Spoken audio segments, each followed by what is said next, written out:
Hello everyone! I'm doing another Gamera review today, my second to last one. This time it's 1970's Gamera vs. Jiger, original Japanese title Gamera Tai Daimaju Jiga, which technically means Gamera vs. Giant Demon Beast Jiger.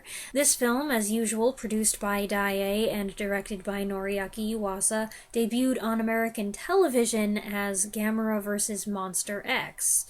That's not to be confused with Godzilla vs. Monster Zero, the alternate title of 1965's Invasion of Astro Monster, or The X from Outer Space, a lesser-known Japanese kaiju movie from 1967. Maybe you weren't in any danger of getting these films confused, but now you probably will, because I introduced them into your brain. This sixth entry in the Gamera series distinguishes itself with an unusually realistic setting, taking place on the eve of the 1970 World Exposition, which Japan hosted in Osaka. The theme of the fair was progress and harmony for mankind, and it was an opportunity for Japan to showcase its advances in both technology and artistry.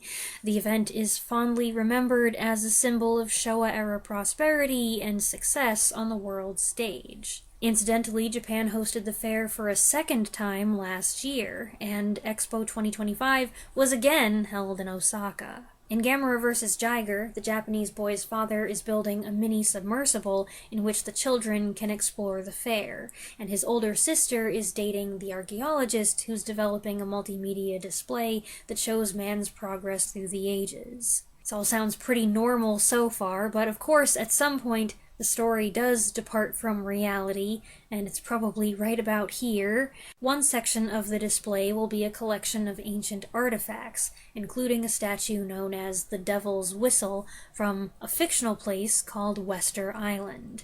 I'm assuming that's supposed to be a play on Easter Island. But when this idea is announced, the cultural envoy from Wester Island freaks out, warning them that if they move the statue, they'll unleash a curse. Of course, they choose to move it anyway. Gamera comes flying in to try to stop them, but a monster, Jiger, emerges and fends him off. With Gamera taken out of commission, Jiger going on a rampage in the city, and those who have handled the statue going mad, the exposition seems doomed. The scientific experts are mystified, so it's up to Gamera's little friends to figure out a solution and save the day. I imagine this whole premise was pretty exciting for Japanese audiences at the time of release, and the fact that it's grounded in reality and mirroring a major cultural event is quite a change of pace for a Gamera film. Watching it now, however, as someone who didn't know anything about Expo 1970, it seemed a little strange and pretty simple. There was a point where I said to myself, is this the plot? That's it? Like the last couple entries, this one features two boys as the protagonists, one Japanese and one American. They both struck me as kind of old to be the child stars of a Gamera movie. Previous pairs of boys have been, or at least seemed, younger.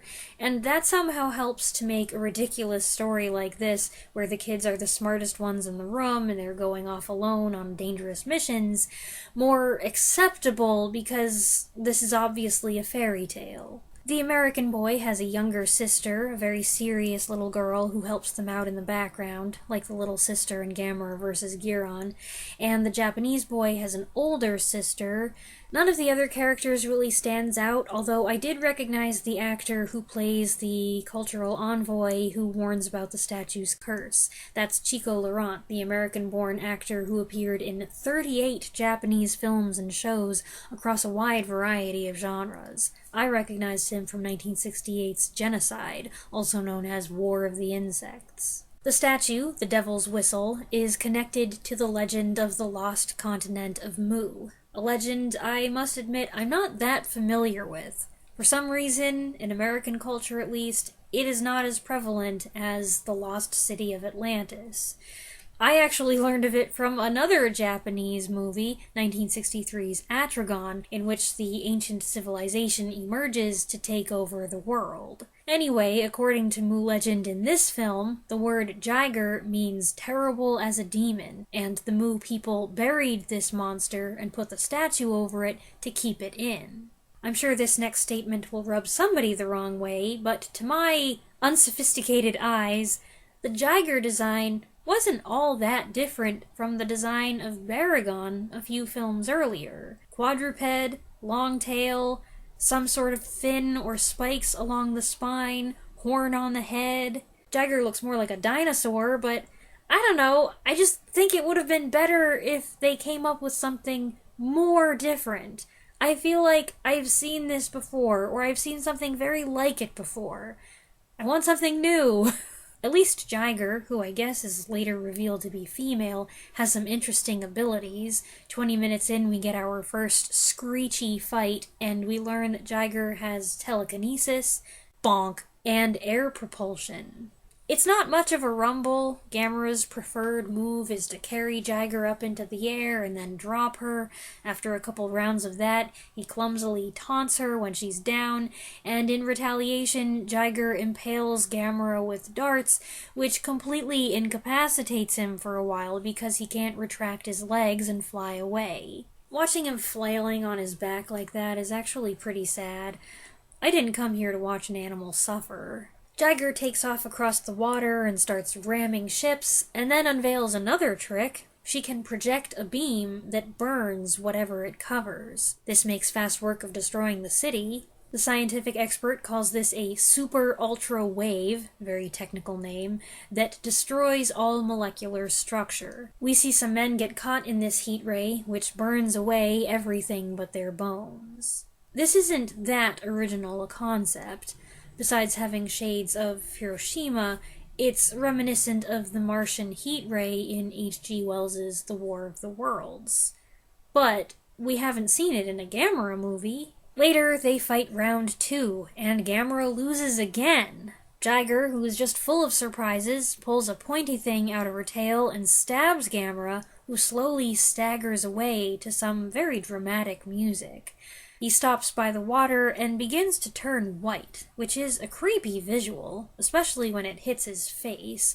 I'm not sure if he's supposed to have turned to ice or crystal or what's going on here, but the experts take some x-rays to find out what's wrong with him. And I don't know why, but I found these x-rays really funny. And then this one guy says, "As you can see, Gamera resembles a turtle." No kidding!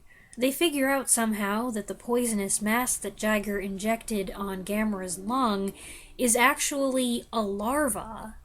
Okay. The movie then briefly steps out of line to show us this nasty video of a swollen elephant's trunk and a guy slicing it open to expose this larva, and he's pulling this stringy stuff out, and it is just disgusting. And totally unnecessary. I'm not going to show any pictures from it because I don't want to go back and watch it again myself, and I don't want to gross anybody out. I don't know what people are doing while they watch my videos. You might be eating, and if you're eating, I don't want you to suddenly feel like throwing up. You're welcome. And it was around this point that I started to wonder, where is this going? Straight down Gamera's gullet, that's where. The boys take the mini-submersible out by themselves. Again, I can't believe we're doing that again. That just happened in Gamera vs. Virus. And they pilot it into Gamera's mouth and down his throat to investigate what's ailing him. We're now kind of infringing on 1966's Fantastic Voyages territory, but at least it's an intriguing twist, and if it's not entirely original or unpredictable, it's new for a Gamera movie. Gamera's vast innards look like caves, but fortunately the air, though funky, is breathable. The boys hear noises coming from one of the tunnels and discover, what the heck, a baby Jiger growing in Gamera's lung. So, Jiger's attack was to impregnate Gamera? The baby attacks them with white goo, but they're able to defeat it and get away because the sound from the transceiver drives it crazy. How convenient. Personally, I think they dropped the ball on this whole inside Gamera segment. They could have had more things happen, they could have made the sets more interesting, they could have added more threats. Instead, it feels oversimplified and kind of bland and definitely weird. They finally introduced something cool here, and they blew it.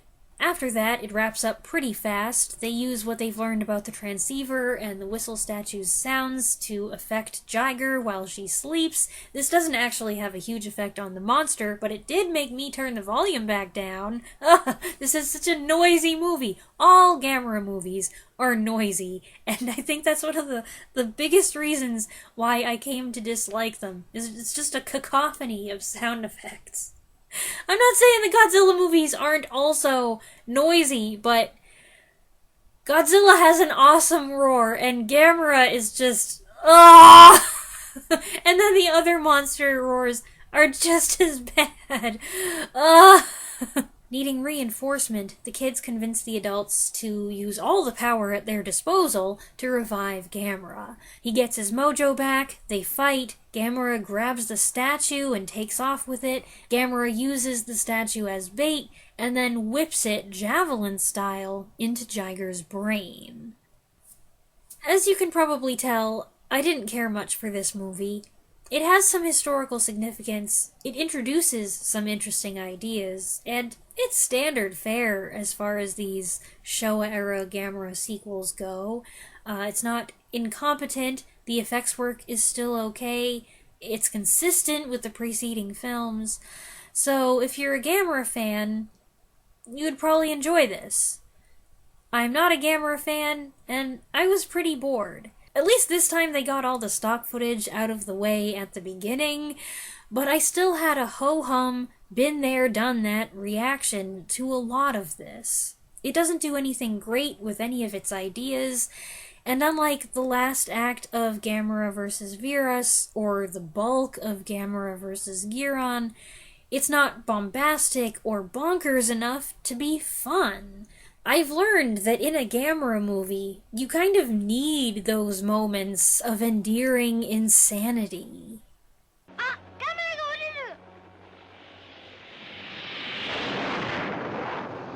Well, those are my thoughts on Gamera vs. Jiger. I hope you enjoyed this video. Let me know what you think of this one if you've seen it in the comments below, and I'll be back next Saturday with a new video. Thanks for watching.